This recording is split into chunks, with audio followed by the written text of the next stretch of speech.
മുൻ എം.എൽ.എ. സുലൈമാൻ റാവുത്തർ കോൺഗ്രസ് വിട്ട് CPM-ൽ ചേർന്നു. KPCCയുടെ തെരഞ്ഞെടുപ്പ് പ്രചാരണ സമിതി അംഗത്വവും രാജിവെച്ചു. KPCC മുൻ എക്സിക്യൂട്ടീവ് അംഗമാണ്. സന്ദീപ് രാജക്കാട് വിശദാംശങ്ങളുമായി. എന്തുകൊണ്ടാണ് സുലൈമാൻ റാവുത്തർ CPM-ൽ ചേരുന്നത്? എന്താണ് അതിന്റെ പൊളിറ്റിക്സ്, സന്ദീപ്?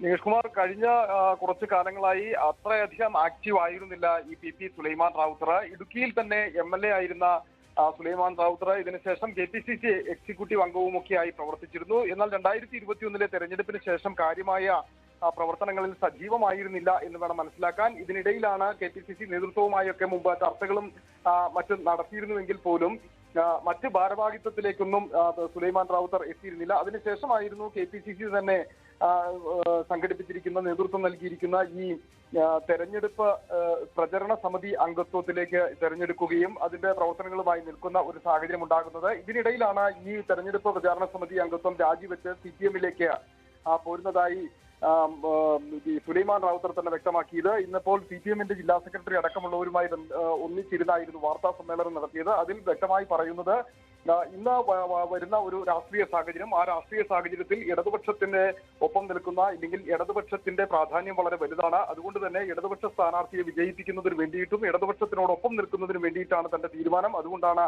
CPM-ലേക്ക് എത്തുന്നത് എന്നുള്ളതാണ് അദ്ദേഹം വ്യക്തമാക്കുന്നത്. എന്തായിരുന്നാലും KPCC മുൻ എക്സിക്യൂട്ടീവ് അംഗവുമൊക്കെ ആയിരുന്ന മുതിർന്ന കോൺഗ്രസ് പ്രവർത്തന രംഗത്ത് മുതിർന്ന ആളായി മുൻ MLA-യും കോൺഗ്രസ് നേതാവുമായ സുലൈമാൻ റാവുത്തർ കോൺഗ്രസ് വിട്ട് CPIM-ൽ ചേർന്നിരിക്കുന്നു.